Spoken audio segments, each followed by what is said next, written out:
ഏത് ചാനൽ തുറന്നാലും ആ ചാനലിലൊക്കെ കേരള ഗവൺമെന്റ് ഈ കേരളത്തെ ഒരു എന്താ പറയുക ഒരു സ്വപ്ന സുന്ദര രാജ്യമാക്കി മാറ്റിയതിന്റെ, സംസ്ഥാനമാക്കി മാറ്റിയതിന്റെ, ഇന്ത്യയിലെ ഏറ്റവും വികസിത സംസ്ഥാനമാക്കി മാറ്റിയതിന്റെ, അങ്ങനെ എന്തൊക്കെ കേളികൊട്ടുകളാണ് നമുക്ക് ചാനൽ തുറന്നാൽ. ഇതൊക്കെ ഈ സംസ്ഥാന ഖജനാവിൽ നിന്ന് പണമെടുത്ത് അഡ്വർടൈസ്മെന്റ് ഫീ ഓരോ ചാനലിന്റെയും തോതനുസരിച്ച് കൊടുത്തിടുന്ന അഡ്വർടൈസ്മെന്റ്സ് ആണ്, പരസ്യമാണ് സംസ്ഥാന ഗവൺമെന്റിന്.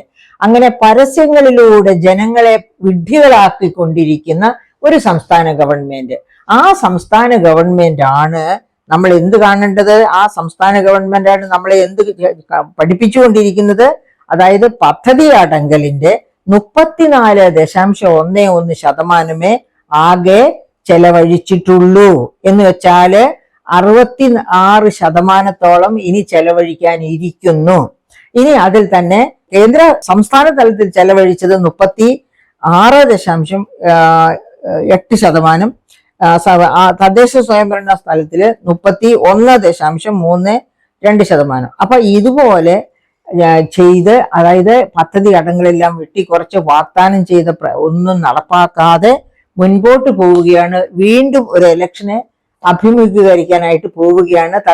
അങ്ങനെ പോകുന്ന ഗവൺമെന്റ് ആണ് ചെയ്യാത്തതെല്ലാം ചെയ്തു എന്ന് പറഞ്ഞിട്ടുള്ള ഈ റീൽസും അഡ്വർടൈസ്മെന്റ്സും സിനിമാ ചിത്രീകരണങ്ങളും ഒക്കെ ആയിട്ട് മുൻപോട്ട് പോകുന്നത്. അപ്പോൾ ഇങ്ങനെ ഈ പദ്ധതി ചെലവുകൾ വെട്ടിക്കുറച്ച്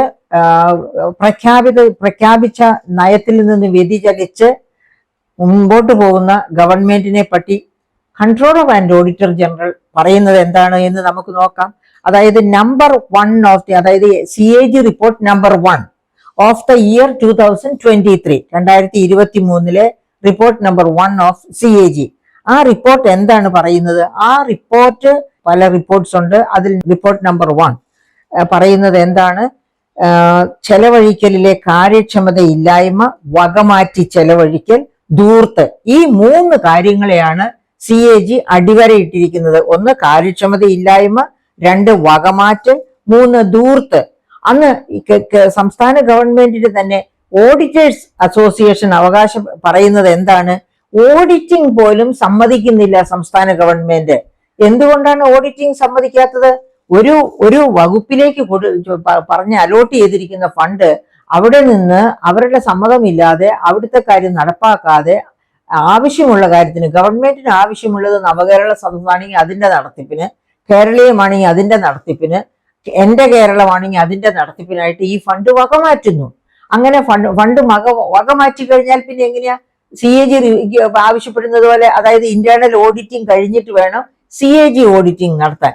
അപ്പൊ ഇന്റേണൽ ഓഡിറ്റിംഗിന് വേണ്ടി ഗവൺമെന്റിന്റെ ഓഡിറ്റർമാർ ചെല്ലുമ്പോൾ അത് ഓരോ കാരണങ്ങൾ പറഞ്ഞ്, തടസ്സവാദങ്ങൾ പറഞ്ഞ് തട്ടിമാറ്റുന്നു. അങ്ങനെ ഓഡിറ്റ് ചെയ്യാൻ പോലും സമ്മതിക്കുന്നില്ല എന്ന് ഓഡിറ്റേഴ്സ് അസോസിയേഷനിലെ മെമ്പേഴ്സ് തന്നെ, തലപ്പത്തിരിക്കുന്നവർ തന്നെ പറഞ്ഞിട്ടുണ്ട്. അപ്പൊ അങ്ങനെ അത് മാത്രവുമല്ല, ഈ സെക്രട്ടേറിയൽ നടക്കുന്നതിനെ ഓഡിറ്റിംഗിന് ചെല്ലുന്ന CAG തന്നെ കണ്ടുപിടിച്ചിട്ടാണല്ലോ, കൺട്രോളർ ആൻഡ് ഓഡിറ്റർ ജനറൽ കണ്ടുപിടിച്ചിട്ടാണല്ലോ ഈ പറയുന്നത് വകമാറ്റി ചെലവഴിക്കൽ. വകമാറ്റി ചെലവഴിച്ചു കഴിഞ്ഞാൽ പിന്നെ എങ്ങനെ ഓഡിറ്റ് ചെയ്യാൻ പറ്റും? അതുകൊണ്ടാണ് ഈ വകമാറ്റലുകൊണ്ടാണ് ഓഡിറ്റ് ചെയ്യാൻ സമ്മതിക്കാത്തത്. കാര്യക്ഷമതയില്ലായ്മയുടെ ഏറ്റവും പ്രധാനപ്പെട്ട തെളിവാണ് 28,000 കോടിയിലധികമാണ് കുടിശ്ശിക കിടക്കുന്നത്. അതുപോലെ ഈ 2025-26 ബഡ്ജറ്റ് എടുത്തു നോക്കുക. ടേബിൾ A39 നിങ്ങളൊന്ന് പരിശോധിക്കുക. ടേബിൾ A39 പരിശോധിച്ചാൽ കിട്ടാക്കടമായി കിടക്കുന്നത് 20,000, ഏകദേശം 23,000 കോടിയോളം രൂപയാണ്. അപ്പൊ ഇതൊക്കെ കാര്യക്ഷമത ഇല്ലായ്മ കൊണ്ടല്ലേ? ആണ്, തീർച്ചയായിട്ടുമാണ്.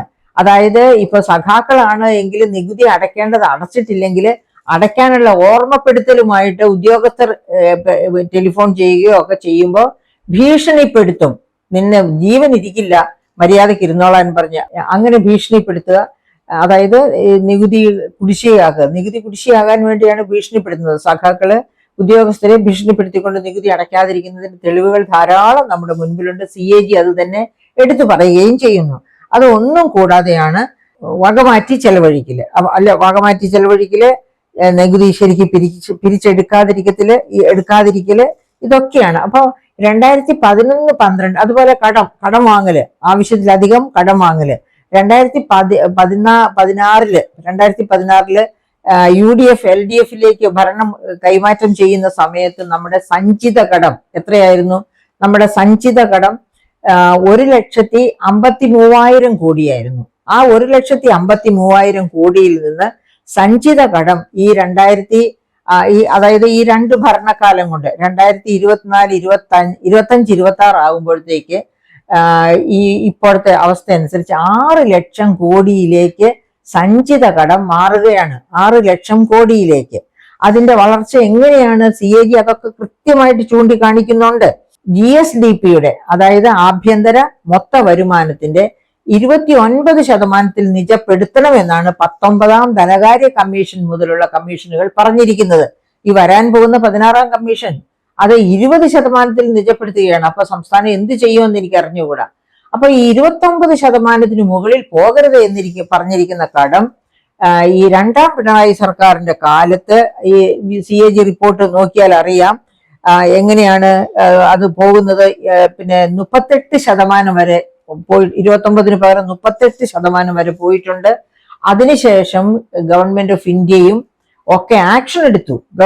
സംസ്ഥാന ഗവൺമെന്റിനെതിരെ കിഫ്ബി വഴിയും ഒക്കെ എടുക്കുന്ന കടം പാടില്ല എന്ന് പറഞ്ഞ് ആക്ഷൻ എടുത്തതിന്റെ ഫലമായിട്ട് അവർ കുറയ്ക്കാൻ ശ്രമിച്ചു സംസ്ഥാന ഗവൺമെന്റ്. എന്നിട്ടും നോക്കുക, ഈ പ്രാവശ്യത്തെ ബജറ്റ് ഡോക്യുമെന്റ് നിങ്ങൾ എടുത്തു നോക്കുക, A7 എന്ന് പറയുന്ന ആ ടേബിൾ നോക്കുക, debt outstanding of the state. ആ ടേബിൾ നോക്കിയാൽ അറിയാം 33.77% GSDPയുടെ 33.77% എത്തി നിൽക്കുകയാണ് പിന്നെ സഞ്ചിത കടം അഥവാ ഡെറ്റ് ഔട്ട്സ്റ്റാൻഡിങ്. അപ്പൊ ഇങ്ങനെ CAG തന്നെ ചൂണ്ടിക്കാണിക്കുന്നു ഇതുപോലെയുള്ള അനോമലീസ്. ഇതിനിടയ്ക്കാണ് വളരെ രസകരമായി നമ്മൾ അന്വേഷിക്കേണ്ട വേറൊരു കാര്യം സംഭവിച്ചത്. അതായത് സംസ്ഥാന ഗവൺമെന്റിന്റെ തന്നെ ഒരു കമ്മീഷൻ എന്തായിരുന്നു? ഭരണപരിഷ്കാര കമ്മീഷനെ അപ്പോയിന്റ് ചെയ്തു ഗവൺമെന്റ്. ആ ഭരണപരിഷ്കാര കമ്മീഷന്റെ ഒരു കണ്ടെത്തൽ പോലെ, അതായത് ഭരണപരിഷ്കാര കമ്മീഷനെ ചുമതലപ്പെടുത്തി ഗവൺമെന്റ് ഈ എല്ലാ ഫയലുകളും ഈ ഫണ്ടുമായിട്ട് ബന്ധപ്പെട്ട ഫണ്ട് യൂട്ടിലൈസേഷനുമായിട്ട് ബന്ധപ്പെട്ട ഫയലുകൾ എല്ലാം ഫിനാൻസിൽ പോകേണ്ട അതത് വകുപ്പുകൾക്ക് തീരുമാനമെടുക്കാം. അപ്പോൾ അത് വലിയ, അതായത് സംസ്ഥാന ഗവൺമെന്റ് ആകട്ടെ കേന്ദ്ര ഗവൺമെന്റ് ആകട്ടെ ഒരു ഫെഡറൽ സംവിധാനത്തില് ചില നിയന്ത്രണങ്ങളൊക്കെ വേണം ഫണ്ട് യൂട്ടിലൈസ് ചെയ്യുന്ന കാര്യത്തിൽ. കാരണം ഈ ഫണ്ട് എന്ന് പറയുന്നത് മന്ന ഇറങ്ങി വരുന്ന പോലെ മോളിൽ നിന്ന് വരുന്നതല്ല. ഈ പറയപ്പെട്ട മന്ത്രിമാരുടെയോ മറ്റ് രാഷ്ട്രീയ നേതാക്കന്മാരുടെയോ വീട്ടിൽ നിന്ന് കൊണ്ടുവരുന്നതുമല്ല. ഇത് ജനങ്ങളിൽ നിന്ന് പിരിച്ചെടുക്കുന്ന നികുതിയേതര വരുമാനങ്ങളാണ്. അതാണ് സമാഹരിച്ച് ഒരു രാജ്യത്തിന്റെ ഒരു സംസ്ഥാനത്തിന്റെ വരുമാനം എന്ന് പറയുന്നത് ഖജനാവിലേക്ക് എത്തുന്നത്. അപ്പൊ അത് ഇഷ്ടം പോലെ കൈയിട്ട് വരാവുന്ന ഒന്നല്ല. അതുകൊണ്ടാണ് റൂൾ 10 ഫിനാൻസിലെ റൂൾ 10 അതൊരു കേന്ദ്ര ഗവൺമെന്റിനും സംസ്ഥാന ഗവൺമെന്റുകൾക്കും ബാധകമാണ്. എന്ന് വെച്ചാൽ റൂൾ 10 എന്താണ് പറയുന്നത്? ഫിനാൻസ് വകുപ്പിന്റെ അനുവാദത്തോടു കൂടി മാത്രമേ ഏത് വകുപ്പിനും ഫണ്ട് അലൊക്കേറ്റ് ചെയ്യാവുള്ളൂ. ബജറ്റിൽ പറയുന്ന ഫണ്ട് ഓരോ വകുപ്പിനും അലൊക്കേറ്റ് ചെയ്യേണ്ടത് ഫിനാൻസ് വകുപ്പിന്റെ അനുവാദത്തോടു കൂടിയായിരിക്കണം. എന്തിനാണ് അങ്ങനെ വെച്ചിരിക്കുന്നത്? അനാവശ്യമായിട്ട് ഫണ്ട് എന്താ പറയുക, ഇൻഇഫക്റ്റീവായിട്ട് ചെലവഴിച്ചു പോകരുത്. അത് കൃത്യമായി പർപ്പസ്ഫുൾ ആയിട്ട് പ്രൊഡക്റ്റീവായിട്ട് തന്നെ ഈ ഫണ്ട് ചെലവഴിക്കണം. അതിനു വേണ്ടിയാണ് അങ്ങനെ ഈ റൂൾ 10 കേന്ദ്ര ഗവൺമെന്റ് സംസ്ഥാന ഗവൺമെന്റിന് ബാധകമാക്കി വെച്ചിരിക്കുന്നത്. എന്നിട്ട് ഈ ഭരണപരിഷ്കാര കമ്മീഷൻ എന്തു ചെയ്തു? അങ്ങനെ ഈ റൂൾ 10 ഇല്ലാതെയാക്കിക്കൊണ്ട് അതിൽ നിന്ന് മോചനം നീട്ടുക സംസ്ഥാന ഗവൺമെന്റ്. അങ്ങനെ ഓരോ വകുപ്പിനും ആവശ്യം ഉള്ളത്ര ഫണ്ട് ചെലവഴിക്കാൻ അവനവന് അവസരം കൊടുക്കുക, അധികാരം കൊടുക്കുക. അത് ഫിനാൻസ് അതിൽ കൈകടത്തേണ്ട. ആ തീരുമാനത്തിലാണ് ഭരണപരിഷ്കാര കമ്മീഷൻ റിപ്പോർട്ട് തയ്യാറാക്കിയത്. പിന്നെ അത് ചോദ്യം ചെയ്ത് അത് നടപ്പാക്കാൻ സമ്മതിക്കാതിരിക്കുകയാണ് ചെയ്തത്. അപ്പൊ ഈ ഗവൺമെന്റ് കൈവിട്ട കളിയാണ് കേരളത്തിൽ കളിച്ചുകൊണ്ടിരിക്കുന്നത്. അപ്പോൾ ഇവര് മര്യാദയ്ക്ക് ഭരിക്കാൻ വേണ്ടി അല്ല വന്നിരിക്കുന്നത്, ഇഷ്ടം നടത്തുക എന്ന് വെച്ചാൽ അടുത്ത മൂന്നാം ഊഴം കിട്ടുക. മൂന്നാം ഊഴം കിട്ടണമെങ്കിൽ എന്താ വേണ്ടത്? ചെയ്യാത്ത കാര്യങ്ങളൊക്കെ ചെയ്തു എന്ന് വരുത്തി തീർത്ത് അവർക്ക് കയ്യടി വാങ്ങണം. മനുഷ്യരെ വിഡ്ഢികളാക്കിക്കൊണ്ട് കയ്യടി വാങ്ങണം. അതിനു വേണ്ടിയാണ് ഈ തരത്തിലുള്ള കളികളൊക്കെ, അതായത് ഈ റൂൾ 10 ഇല്ലാതെയാക്കുക. അങ്ങനെ ഇഷ്ടം പോലെ ഓരോ വകുപ്പിനും ഫണ്ട് കൊടുക്കുക, ഇഷ്ടം പോലെ വകുപ്പുകൾ ചെലവാക്കിക്കോട്ടെ എന്നല്ല, ഓരോ വകുപ്പിനും അലോട്ട് ചെയ്യുന്ന ഫണ്ട് ഇഷ്ടമുള്ളിടത്തേക്ക് മാറ്റിക്കൊള്ളാൻ മുഖ്യമന്ത്രിയുടെയും ഒക്കെ താല്പര്യപ്രകാരം നിൽക്കുന്നവർക്കാണല്ലോ, റാൻമൂളികളായിട്ട് നിൽക്കുന്നവർക്കാണല്ലോ സ്ഥാനമാനങ്ങളും കയ്യടികളും ഒക്കെ കിട്ടുക.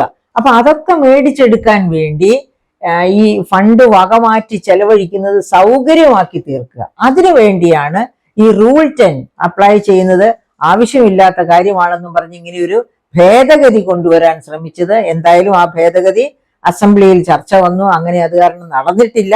അത് ഒരിക്കലും നടത്താൻ പാടില്ല. കാരണം അത് നമ്മുടെ സംസ്ഥാന ധനപ്രതിസന്ധി, നമ്മുടെ ശരിക്കും കടക്കണിയിലേക്ക് സംസ്ഥാനത്തെ വലിച്ചെറിയുന്നതിന് തുല്യമായിരിക്കും. ശ്രീലങ്ക അനുഭവിച്ചത് അറിയാമല്ലോ.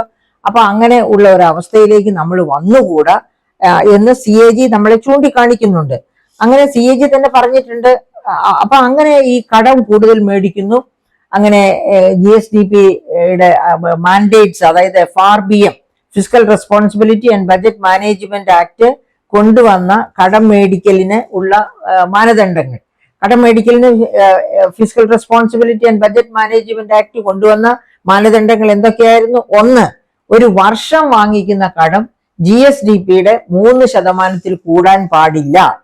രണ്ടാമത്തേതാണ് സഞ്ചിത കടം GSDPയുടെ 29% കൂടാൻ പാടില്ല എന്നുള്ളത്. ആ ഒന്നാമത്തെ കടം, അതായത് GSDPയുടെ 3% കൂടാൻ പാടില്ല എന്നുള്ള അത് തന്നെ അട്ടിമറിക്കാൻ വേണ്ടി ഗവൺമെന്റ് ഒരുപാട് ശ്രമം നടത്തി. പക്ഷെ ആ അട്ടിമറി ശ്രമം പരാജയപ്പെട്ടപ്പോഴാണ് ഒരു സ്പെഷ്യൽ പർപ്പസ് വെഹിക്കിൾ എന്ന പേരിൽ KIIFB, Kerala infrastructure investment fund board രൂപീകരിക്കുന്നത്. അങ്ങനെ നമുക്കറിയാം, മസാല ബോണ്ട് ഇറക്കി, ലണ്ടൻ സ്റ്റോക്ക് എക്സ്ചേഞ്ചിലൂടെ മസാല ബോണ്ട് ഇറക്കി, CDPQവിൽ നിന്ന് 2185 കോടി ആദ്യം തന്നെ സമാഹരിച്ചു, 9.723% പലിശയ്ക്ക്. അങ്ങനെ അതിനെ തുടർന്ന് കിഫ്ബി വഴിയുള്ള കടമെടുക്കൽ തുടങ്ങി. അപ്പോഴേ നമ്മുടെ CAG ചൂണ്ടിക്കാട്ടി, ഇത് കിഫ്ബി നമ്മുടെ സംസ്ഥാന ബജറ്റിനകത്തെ കടമെടുക്കലാണ്, പുറത്തല്ല.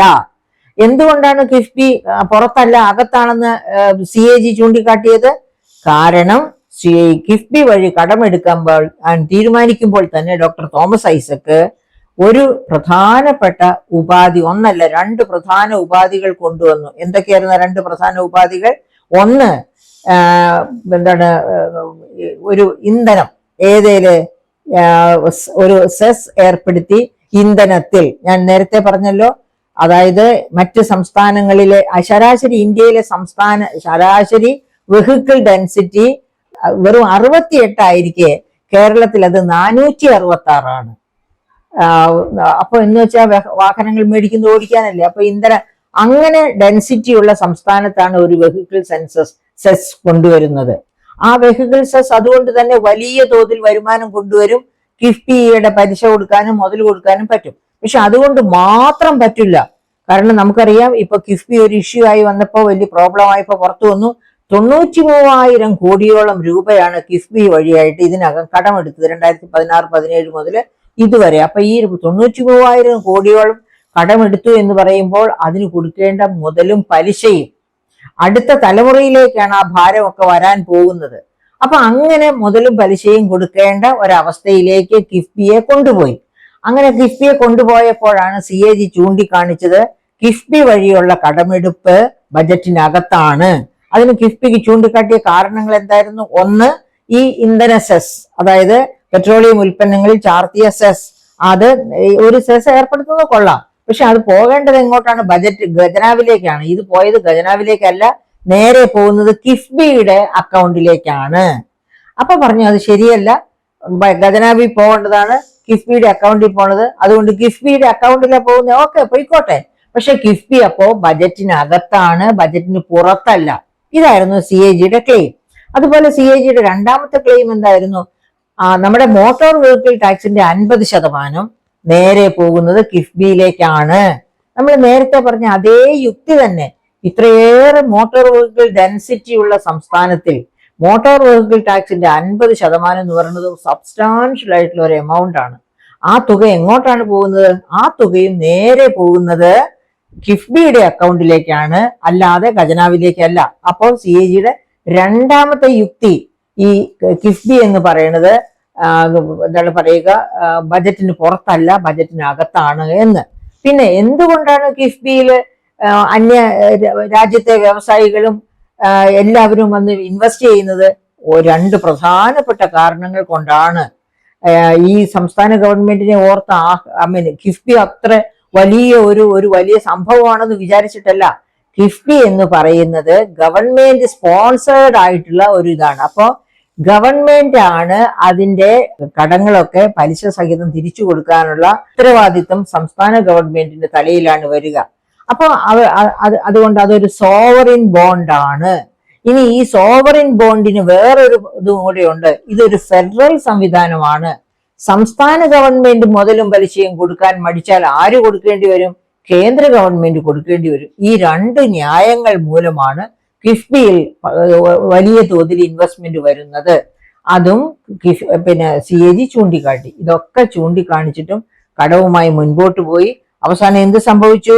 അവസാനം കേന്ദ്ര ഗവൺമെന്റ് തന്നെ ഇടപെട്ട് നോക്കുമ്പോ ഈ 2024 മാർച്ച് ആകുമ്പോഴത്തേക്കും എന്ത് സംഭവിച്ചിരിക്കുന്നു? ഈ ബജറ്ററി ബോറോയിങ് തന്നെ 3,85,000 കോടിയായി. കിഫ്ബി വഴിയുള്ള ബോറോയിങ് 5,109 കോടിയായി.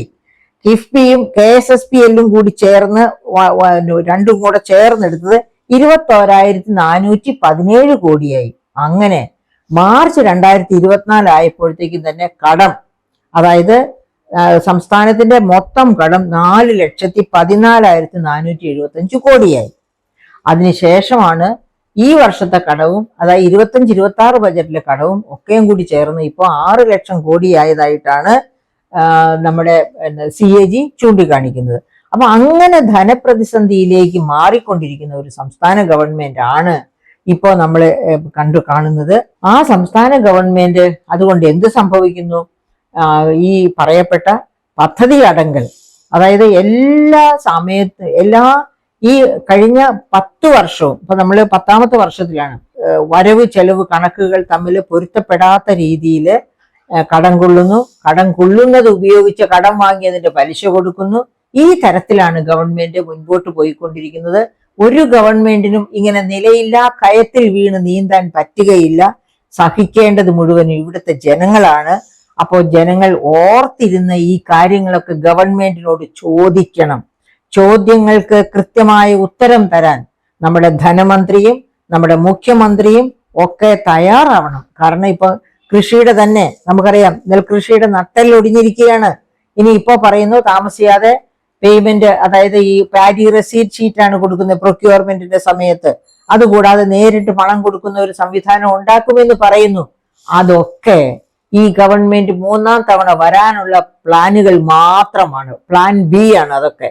ആ പ്ലാനുകൾ അനുസരിച്ച് ഗവൺമെന്റിന്റെ 3ാം പ്രാവശ്യം നമ്മൾ അധികാരത്തിലേറ്റിയാല് ബാക്കി എന്തായിരിക്കും എന്ന് ഊഹിച്ചാൽ മതി. പാഡി റെസീറ്റ് ഷീറ്റ് പോലും ചിലപ്പോൾ നിലച്ചു പോകും. കർഷകരുടെ കണ്ണീര് മാത്രമായിരിക്കും അതിന്റെ ബാക്കി പത്രമായിട്ട് ഉണ്ടാവുക.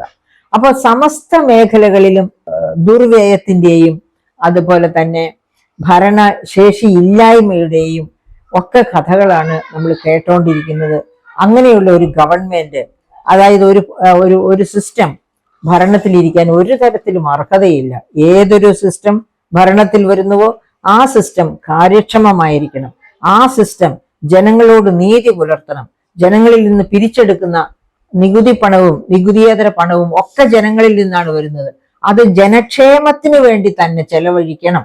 അത് അങ്ങനെ അതിന് പ്രതിജ്ഞാബദ്ധമായി കർമ്മശേഷിയിലൂടെ അത് കാണിച്ചു കൊടുക്കുന്ന ഗവൺമെന്റിനായിരിക്കണം ജനങ്ങളുടെ അംഗീകാരം, അവരുടെ വോട്ട്.